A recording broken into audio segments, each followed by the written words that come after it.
The cosmic control room expanded around Jake until he could see displays showing the entire local group of galaxies. Billions of stars twinkled on the screens, each representing star systems with their own planets and civilizations. The scale was overwhelming, but what struck Jake most was how organized everything appeared.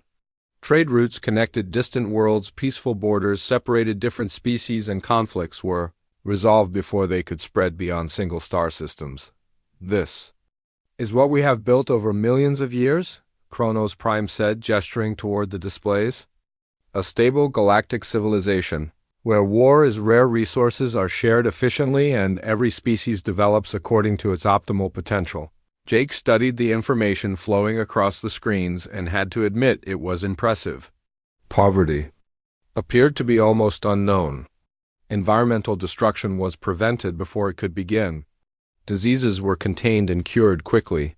Even death from old age was optional for most species that had developed sufficient technology.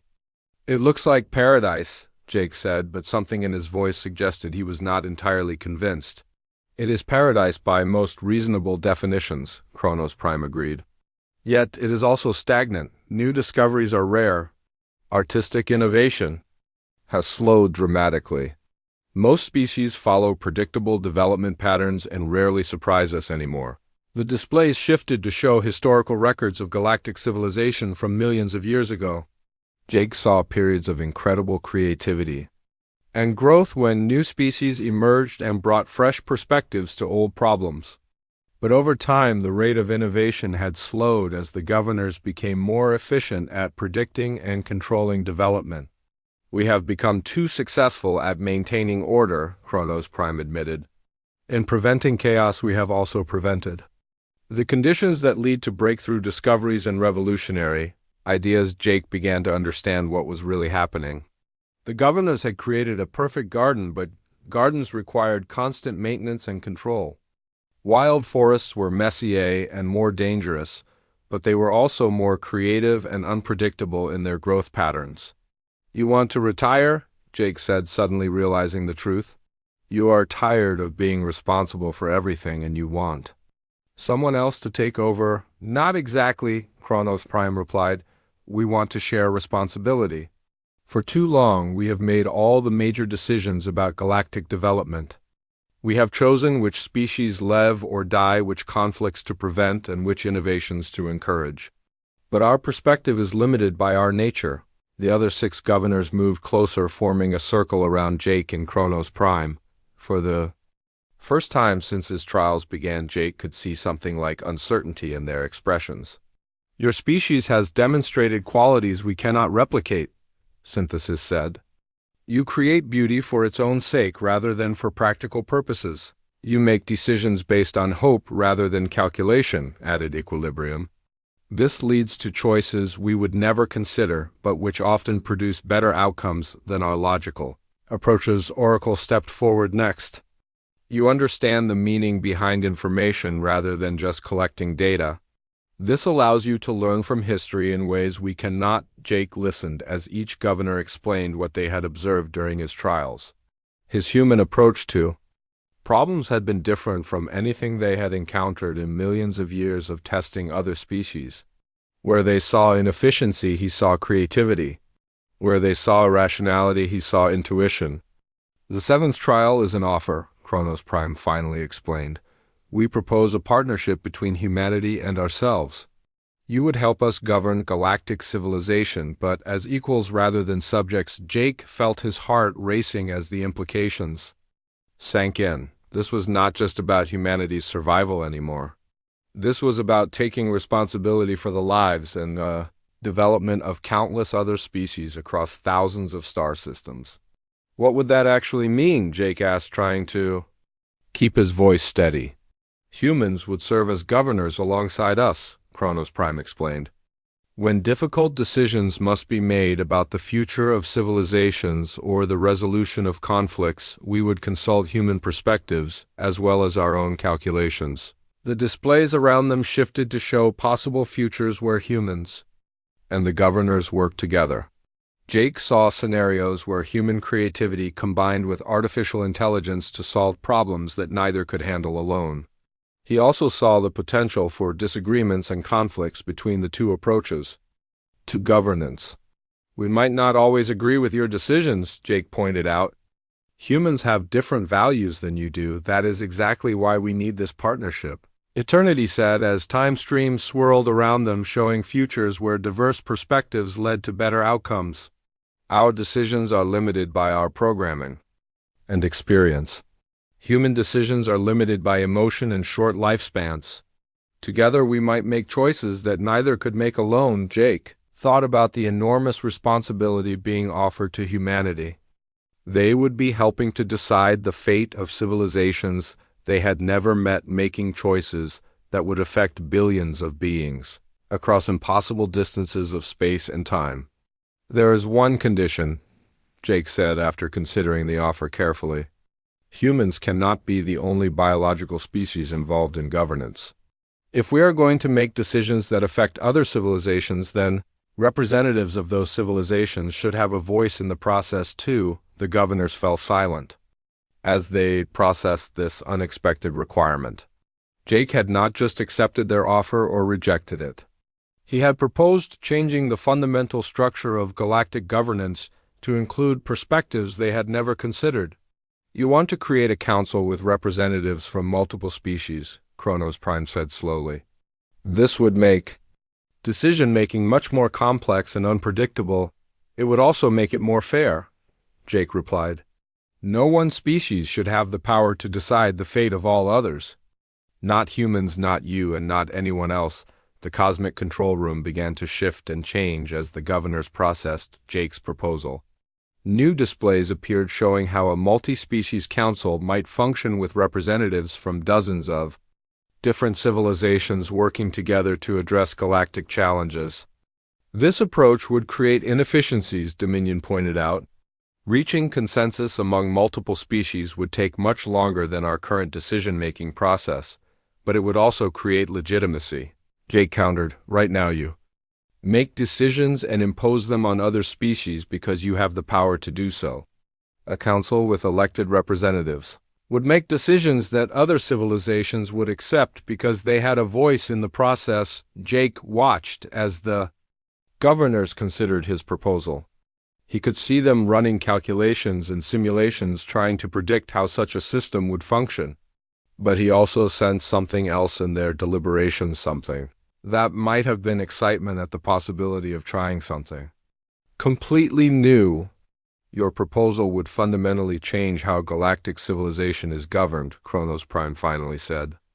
"It would replace our controlled stability with something more chaotic, but potentially more creative." "Sometimes chaos is exactly what you need," Jake replied, thinking about his trials, and how he had succeeded by being unpredictable rather than optimal. "A galaxy where every decision is made by committee might be messy, but it would also be alive in ways your perfect garden never could be."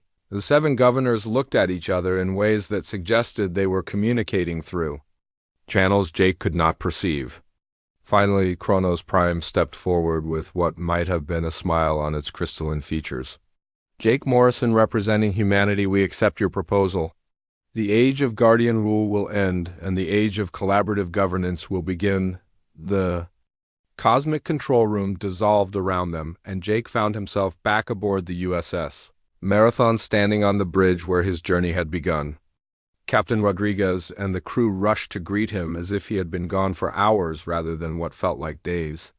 "Jake, what happened?" Rodriguez asked as Dr. Carter ran scans to make sure he was unharmed.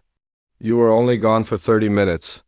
But the alien structure has been broadcasting signals across the entire galaxy." Jake looked at the viewing screen where the crystal construct still hung in space, but now it pulsed with new patterns of light. He realized the governors were already beginning to contact other civilizations to invite them to participate in the new Galactic Council. "I think I just changed how the galaxy is going to be run," Jake said as he watched ships from dozens of different species beginning to arrive in response to the broadcast signals. "And I think this is going to be the beginning of something amazing."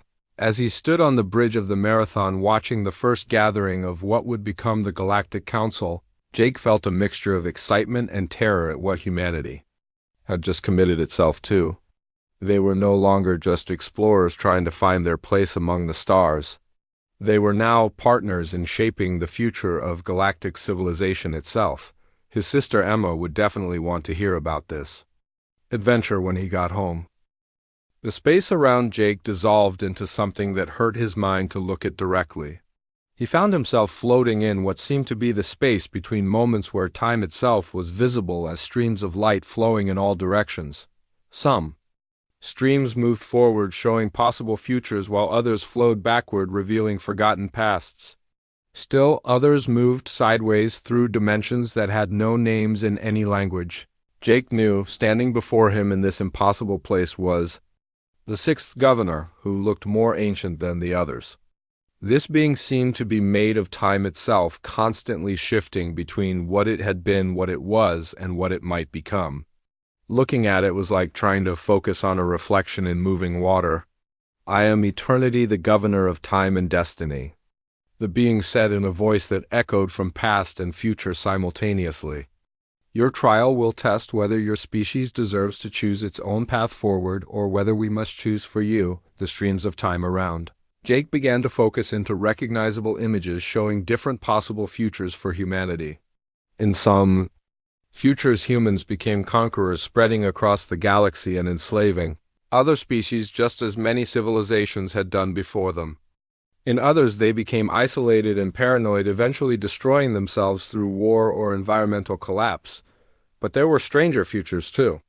Jake saw versions of humanity that transcended physical form, becoming beings of pure energy, like some of the species' equilibrium had shown him. He saw futures where humans merged with artificial intelligence, becoming something that was neither fully organic nor fully mechanical. Still other timelines showed humanity evolving into forms so alien that Jake could barely recognize them as having once been human. Every species reaches a point where it must choose which path of development to follow, Eternity explained as the images swirled around them. Most make this choice unconsciously, driven by their base nature toward conquest, or isolation, or transcendence. But some species are given the opportunity to choose deliberately. Jake studied the flowing timelines, trying to understand what he was being asked to decide. Each future had advantages and drawbacks. The conqueror humans were powerful but eventually faced rebellion from their subjects. The isolated humans were safe but stagnant. The transcendent humans gained incredible abilities but lost their connection to their origins. "You want me to pick which future humanity should have," Jake said. "Finally, but that is not really a choice. It is just another form of control." Eternity paused in its constant shifting, and for a moment seemed to solidify into a form that looked almost human. "Explain your reasoning. Every future you have shown me assumes that humans will develop in only one direction," Jake replied as he watched the timelines continue to flow around them. "But the whole point of being human is that we can change our minds. We can be conquerors one day and peacemakers the next. We can reach for transcendence and then decide we want to stay physical beings after all." The streams of time began to move faster, as if responding to Jake's words. New futures appeared, showing humans following multiple paths simultaneously, with different groups making different choices about how to develop. Some human colonies became explorers while others became artists. Some reached for the stars while others dug deep into their homeworlds to understand the mysteries there. "You propose that humanity should be allowed to fragment into multiple subspecies, each following different evolutionary paths," Eternity observed.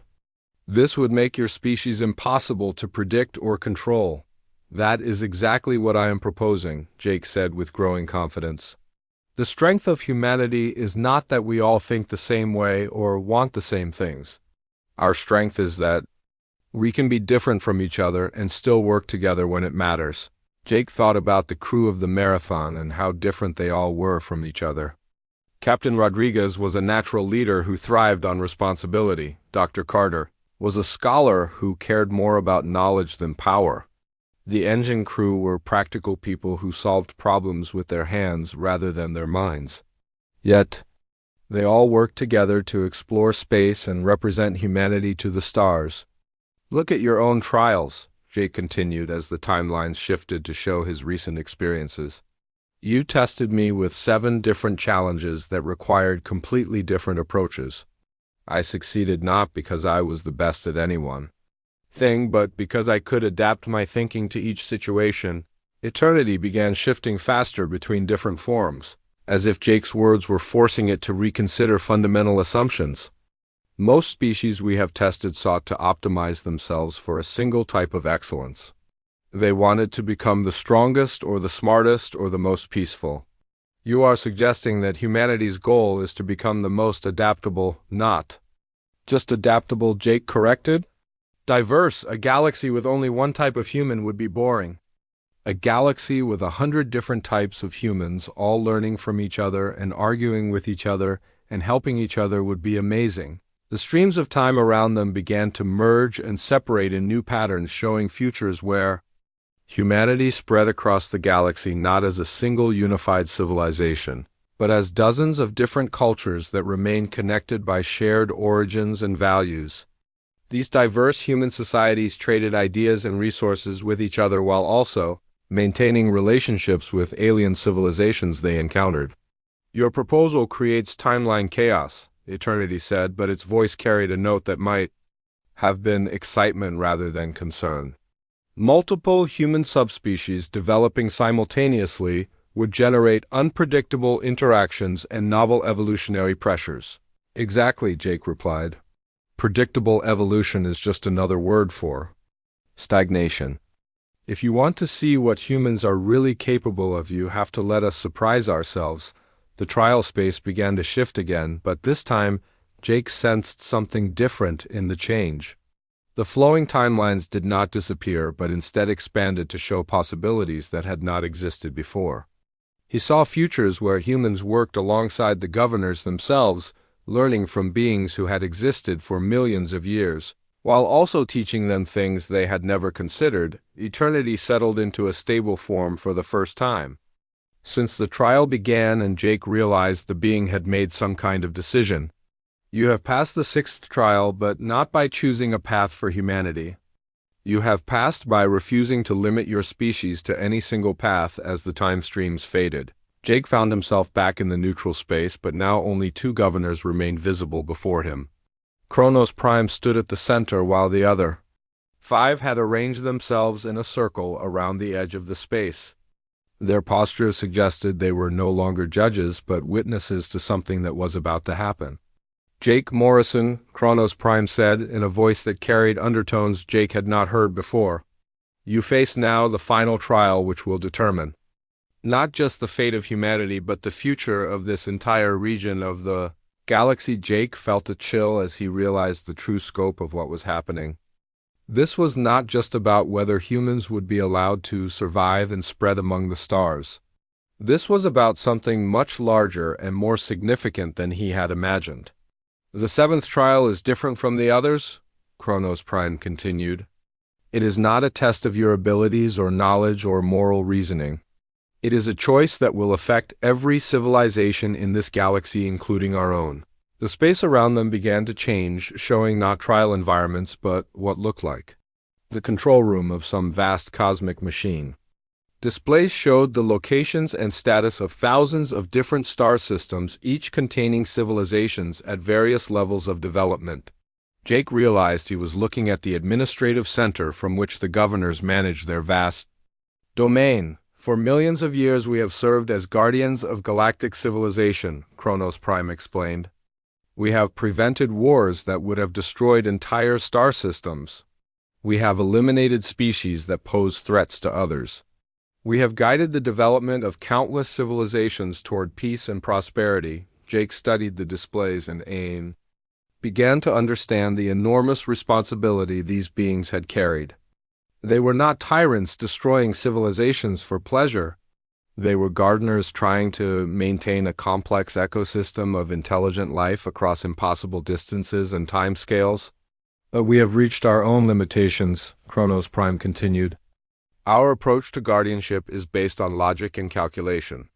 We can predict behavior and prevent conflicts, but we cannot inspire growth or create new possibilities. We maintain the garden, but we cannot plant new types of flowers. The final trial was about to begin, and Jake sensed it would be unlike anything he had faced before. The fate of humanity and perhaps the entire galaxy hung in the balance of whatever choice he was about to be offered. The space around Jake shifted once again, and he found himself standing in what looked like a cosmic courtroom. The walls were made of swirling galaxies, and the floor beneath his feet showed the histories of countless civilizations playing out. Like a vast movie screen, some civilizations thrived and spread across the stars, while others destroyed themselves or simply faded away into nothing. Before him stood a fifth governor who was different from the others in ways that made Jake uncomfortable. This one seemed more solid, more real than the crystal beings he had faced before. It wore robes that shifted between different colors, and its face looked almost human except for eyes that held the light of dying stars. "I am Equilibrium the Governor, of justice and moral judgment," the being said in a voice that sounded like the final word in any argument. "Your trial will test whether your species can bear the weight of true responsibility. You must judge the actions of civilizations throughout history and decide which deserved to survive and which deserved extinction." The cosmic courtroom came alive with holographic displays showing different alien civilizations at crucial moments in their development. Jake saw species that had conquered their neighbors and enslaved entire worlds. He saw others that had turned their planets into paradise, but only by sacrificing the weak and unfit. Still, others had achieved perfect peace by removing all emotion and individuality from their people. "Each decision you make will create real consequences," Equilibrium explained as Jake watched the displays shift to show possible futures branching out from each civilization's choices. "Choose to preserve a species and you must accept responsibility for everything they do afterward. Choose to eliminate them and you carry the weight of all the good they might have accomplished." The first case appeared before Jake in vivid detail. A reptilian species had developed technology that could cure any disease and extend life indefinitely. But they had decided that only their own kind deserved such gifts and had used their medical knowledge as a weapon against other species, turning healing into a tool of genocide. Jake watched the historical records play out, seeing how this civilization had grown strong by keeping others weak. They had presented themselves as benevolent healers while secretly ensuring that no other species could threaten their dominance. When other civilizations began to discover their deception, the reptilians had triggered plagues that wiped out entire worlds. "Do they deserve to continue existing?" Equilibrium asked. "Their technology could benefit countless others if shared properly, but their nature seems to make them incapable of such sharing." Jake studied the possible futures that branched out from this moment. If the reptilians survived, they would likely continue their pattern of helping themselves while harming others. But if they were eliminated, all their medical knowledge would be lost and billions of beings would die from diseases that could have been cured. "They deserve a chance to change," Jake finally decided, "but not unlimited chances. Give them 1 generation to prove they can use their knowledge to help others instead of just themselves. If they fail, then their elimination becomes their own choice." Equilibrium made no comment, but Jake noticed the cosmic displays shifting to show new possible futures, where the reptilian civilization was given exactly the opportunity he had described. Some versions showed them learning from their mistakes, while others showed them doubling down on their selfish behavior. The second case was even more difficult. A civilization of energy beings had achieved perfect harmony by absorbing the consciousness of every individual into a collective mind. There was no war, no crime, no suffering of any kind because there were no longer separate individuals to disagree with each other. But there was also no creativity, no growth, no individual achievement because there was no one left to achieve anything. "They have eliminated all conflict and suffering," Equilibrium pointed out. "By most measures, this represents the ideal society. Yet something essential has been lost in the process." Jake watched recordings of what these beings had been like before their collective absorption. They had been artists and scientists, explorers and dreamers, each contributing something unique. to their civilization.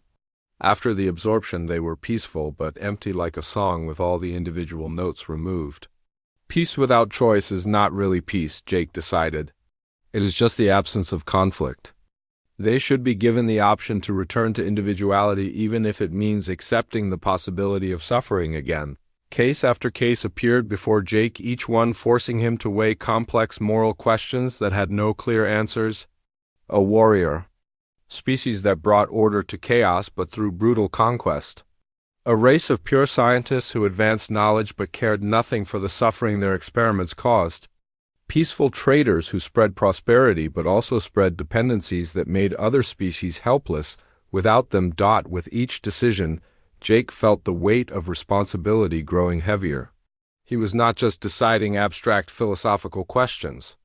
These were real civilizations with billions of individuals whose lives hung in the balance based on his choices. Every decision he made would echo through history, affecting countless future generations. The final case was the most challenging yet. The displays showed a species that was almost identical to humans in every way. They had the same capacity for both cruelty and kindness, the same tendency to fight wars over ideas and then sacrifice themselves to save strangers. They had reached the same level of technological development as humanity and were facing the same choice about whether to expand into the galaxy. This species is essentially humanity with minor physical differences, Equilibrium explained. They have made the same mistakes your people have made and achieved the same successes. If they continue to exist, they will compete with humans for resources and territory. Conflict between your species seems inevitable. Jake stared at the displays, showing human-like aliens building cities, raising families, creating art, and exploring space. They were so similar to his own people that watching them felt like looking into a mirror. He could see in their faces the same hopes and fears that drove human civilization. You are asking me to commit genocide against people who are basically human, Jake said, feeling sick at the thought. No matter what they might do in the future, they do not deserve to die for crimes they have not committed yet. But if they survive, the competition between your species will likely result in the destruction of one or both civilizations, Equilibrium pointed out. Choosing to preserve them may ultimately doom humanity. Jake thought about everything he had learned during his trials. The governors had tested his ability to think creatively, to act unpredictably, to understand the meaning behind facts, and to create beauty for its own sake.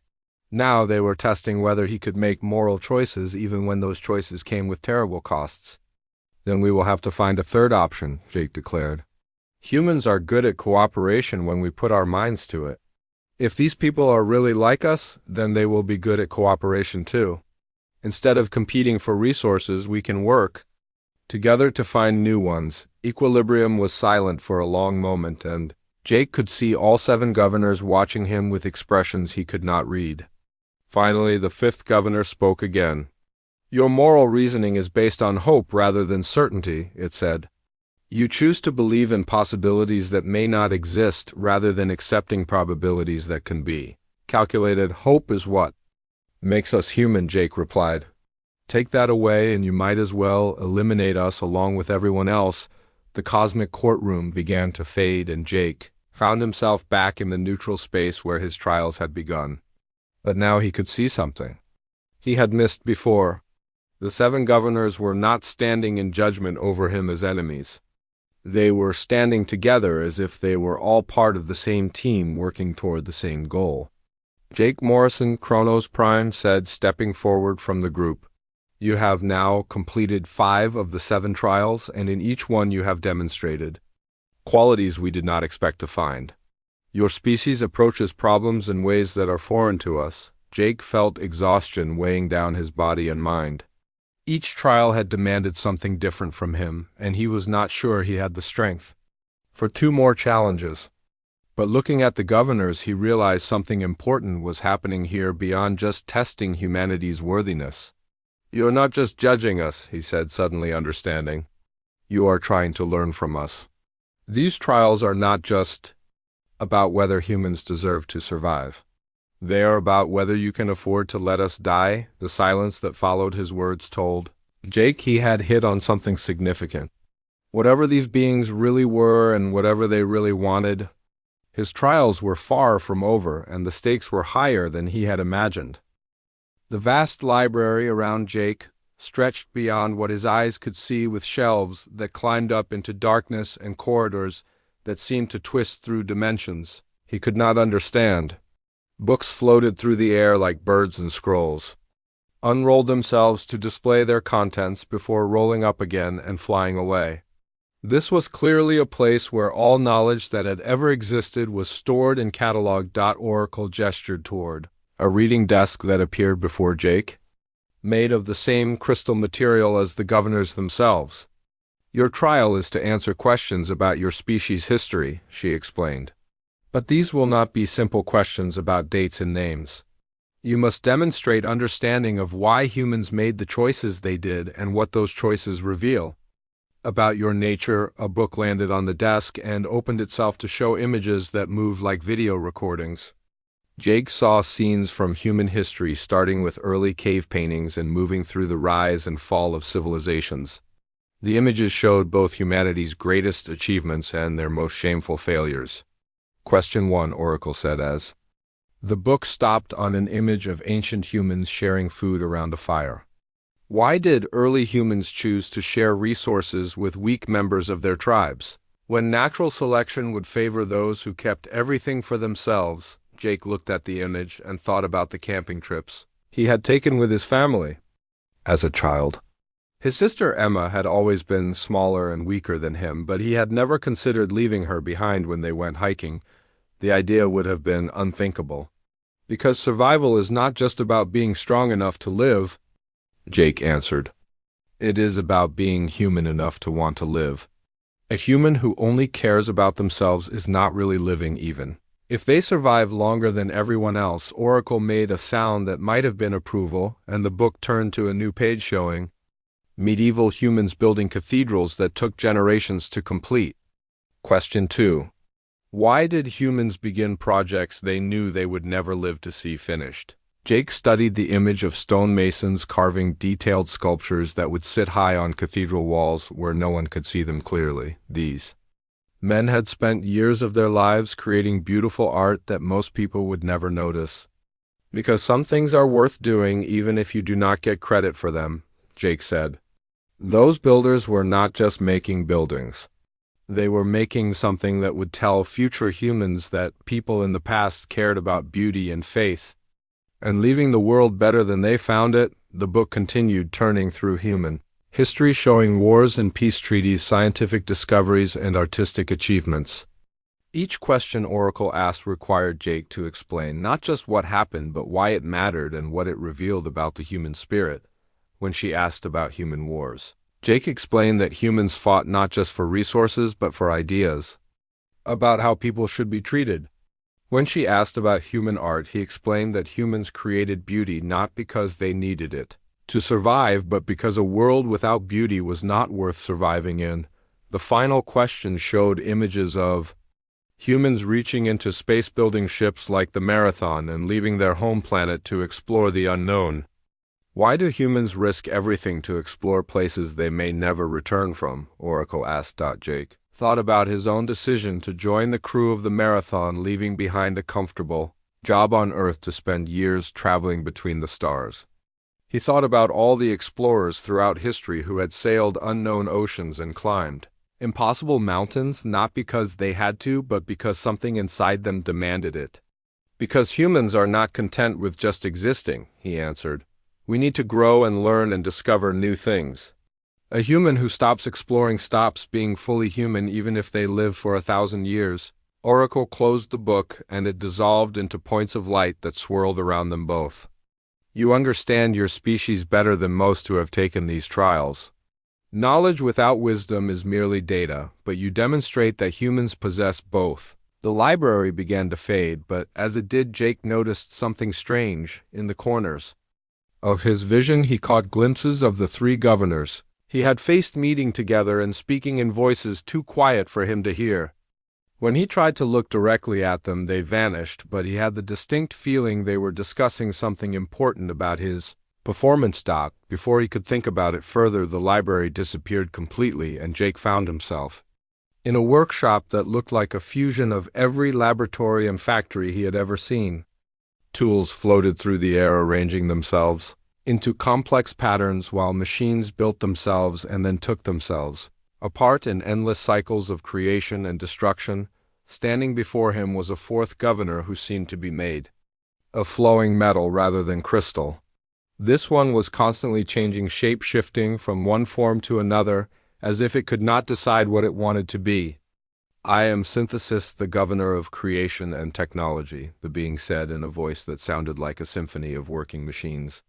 "Your trial is to create something that has never existed before, not to improve existing technology or combine known elements, but to bring forth something genuinely new."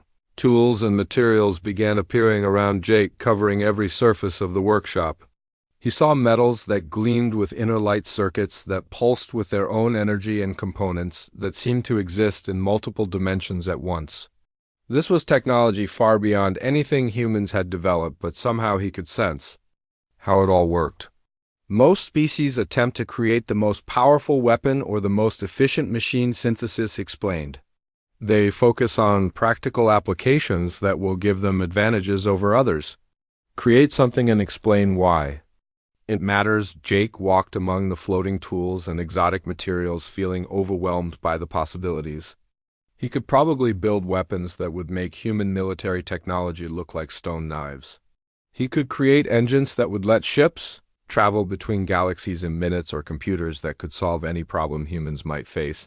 But as he considered all these impressive possibilities, his mind wandered to memories of his sister Emma. When they were children, she had been sick for months, with an illness that kept her bedridden.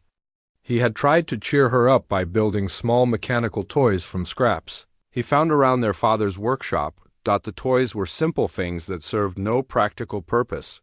A little metal bird that sang when you wound it up, a tiny dancer that spun in circles when you pressed a button, a music box that played a melody he had composed himself based on the sound of Emma's laugh when she was happy. Jake realized that the most important creations were not always the most powerful or efficient ones.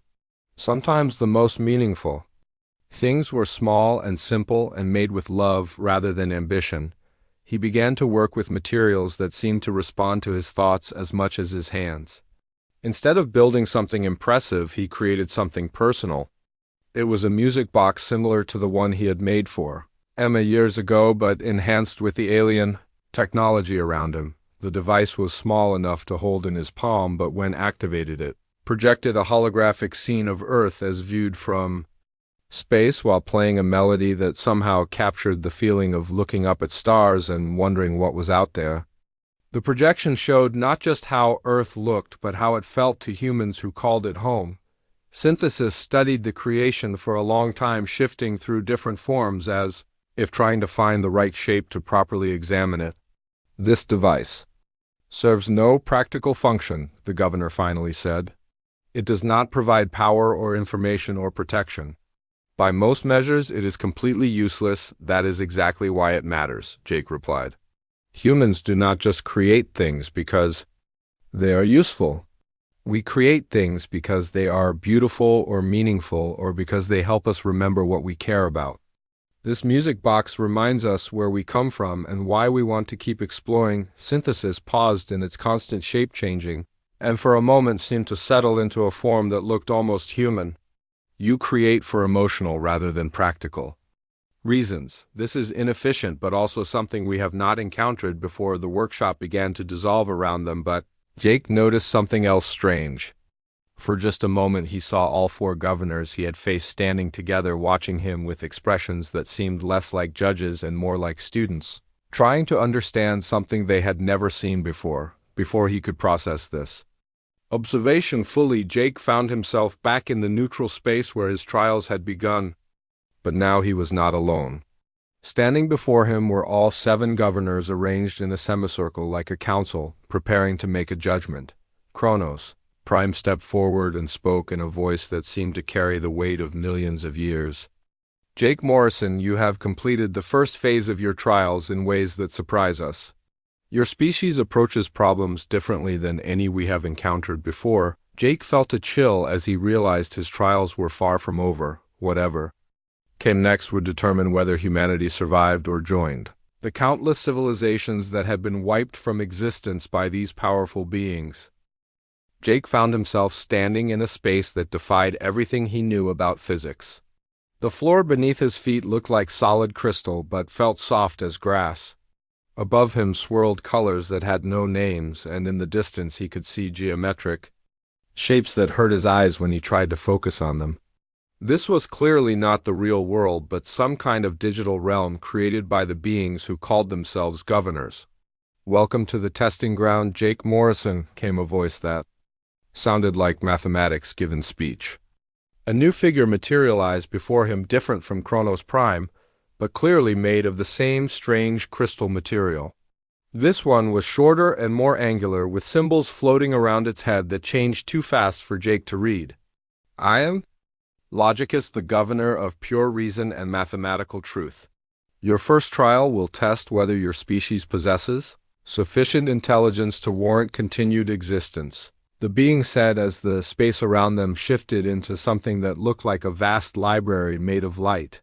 Floating before Jake appeared a series of mathematical equations that made his head spin just looking at them. These were not simple problems like the ones he had learned in engineering school.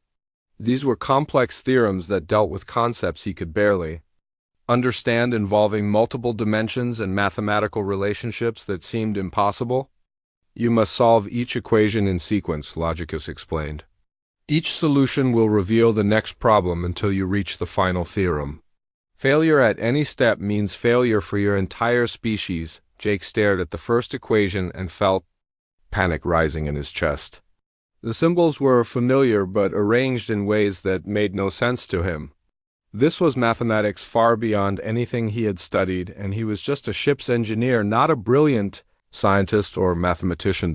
Then he remembered something his old professor had told him back in engineering school. "When you cannot solve a problem with knowledge, try solving it with intuition," the old man had said. "Sometimes the answer comes not from what you know, but from what you feel." Jake stopped trying to understand the mathematics and instead looked at the patterns in the equations. There was something familiar about the way they were arranged, even though the individual symbols were foreign to him. It reminded him of the harmonic frequencies he used to tune the Marathon's engines. Instead of trying to solve the equation mathematically, Jake began to hum softly under his breath. He adjusted the pitch until it matched the rhythm he saw in the mathematical symbols. As he hummed, the equation began to glow and suddenly rearranged itself into a simpler form that he could actually solve. Logicus made a sound that might have been surprise. "Interesting. You used intuitive pattern recognition rather than logical analysis. Most species attempt to solve these through pure mathematical reasoning." The next equation appeared, and Jake repeated his approach. He stopped trying to think through the problem and instead felt his way to the solution. Each time he found the hidden pattern that made the complex mathematics collapse into something manageable. His engineering background helped him recognize structural relationships even when he could not understand the underlying theory. After solving 7 increasingly difficult equations, Jake faced the final theorem. This one was different from the others. It seemed to shift and change every time he looked at it, as if it was not a fixed problem, but something that adapted to whoever was trying to solve it. "This is the adaptive theorem," Logicus explained. "It has no single correct answer because it changes based on the approach of the solver. Most species become trapped in recursive loops trying to pin down the exact parameters." Jake studied the shifting equation and realized what was happening. The theorem was not meant to be solved in the traditional sense. It was meant to be understood as a living thing that responded to the solver's mental approach. He stopped trying to find the answer and instead tried to communicate with the equation itself. He began to hum again, but this time he let the equation guide the melody.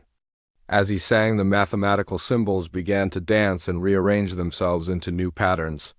The theorem was not a problem to be solved, but a conversation to be had between the human mind and pure mathematical concepts. When Jake finished his Song the equation settled into a simple statement that basically said, understanding requires cooperation between different types of thinking, and Logicus fell silent for a long moment.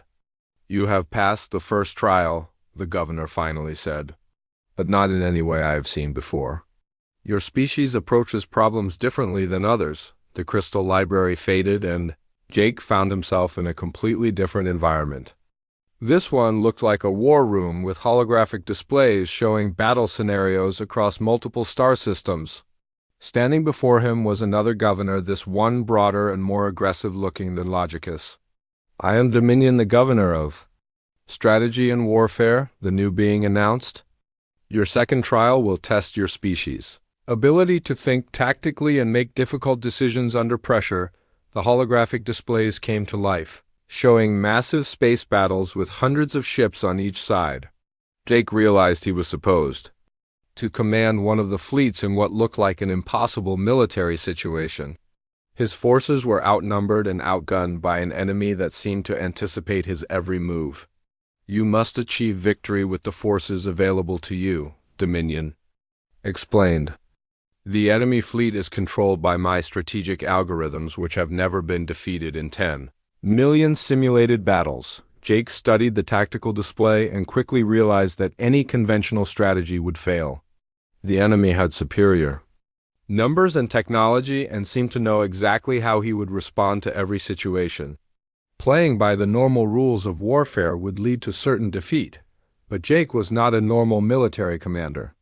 He was an engineer who had spent years keeping complex systems running by finding creative solutions to unexpected problems. Instead of trying to outfight the enemy fleet, he began to look for weaknesses in their approach.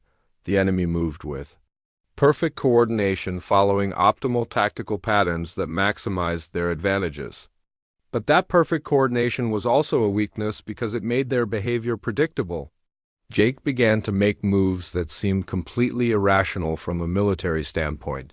He sent small groups of ships on suicide runs that served no tactical purpose. He deliberately weakened his defensive positions in ways that invited attack. He scattered his forces when military doctrine said he should concentrate them. To any normal observer, his commands looked like the actions of someone who had no idea how to fight a space battle, but Jake was not trying to win through superior tactics. He was trying to confuse the enemy's prediction algorithms by behaving in ways that made no logical sense. Each irrational move forced Dominion's strategic systems to recalculate their approach, and each recalculation took precious time, while the enemy fleet hesitated, trying to understand his seemingly random tactics. Jake used the confusion to achieve small victories that added up over time. He was not better at strategy than Dominion, but he was more unpredictable, and that unpredictability became his greatest weapon. When the last enemy ship finally fell, Dominion stared at the tactical display with what looked like confusion. You won through deliberate irrationality. This makes no sense from a strategic perspective. Sometimes the best strategy is to not have a strategy, Jake replied. When your opponent can predict your moves, the smart thing to do is become unpredictable. The war room faded, and Jake found himself facing a third governor in a space that looked like a vast library containing all the knowledge that had ever existed. This new being was tall and elegant with eyes that seemed to hold the memories of countless civilizations. I am Oracle, the governor of knowledge and memory, she said in a voice like whispered secrets. Your final trial of this phase will test whether your species truly understands the meaning behind the facts you collect. Jake Morrison wiped the grease from his hands as he crawled out from under the main engine housing of the USS Marathon. The deep space exploration vessel had been his home for 3 years now, and he knew every bolt and wire in her massive frame. As chief engineer, he kept the ship running smooth while they explored the far reaches of space, looking for new worlds and alien technology. The Marathon was humanity's most advanced ship, but Jake still found problems that needed his personal touch. Computers could run diagnostics, but they could not feel the tiny vibrations that told him when something was not quite right. He had learned to trust his instincts more than the fancy sensors that covered every surface of the ship. Captain Lisa Rodriguez appeared at the engine room door looking concerned. She was a good captain who cared about her crew and listened when Jake told her something was wrong with the ship. Today she carried a data pad that showed readings from the long-range sensors. "Jake, we picked up something strange about 6 hours ago," she said, handing him the pad. "The computer says it is an artificial signal coming from empty space. No stars or planets anywhere near the source, but the signal is definitely not natural." Jake looked at the data and whistled softly. The signal was complex with patterns that repeated but also changed in ways that suggested intelligence behind it. More interesting was the power level needed to broadcast something that strong across such a huge distance. Whatever was sending it had technology far beyond anything humans had built. "How far away is it?" Jake asked as he studied the numbers. "On the screen, 3 days at maximum speed if we change course now," Rodriguez replied.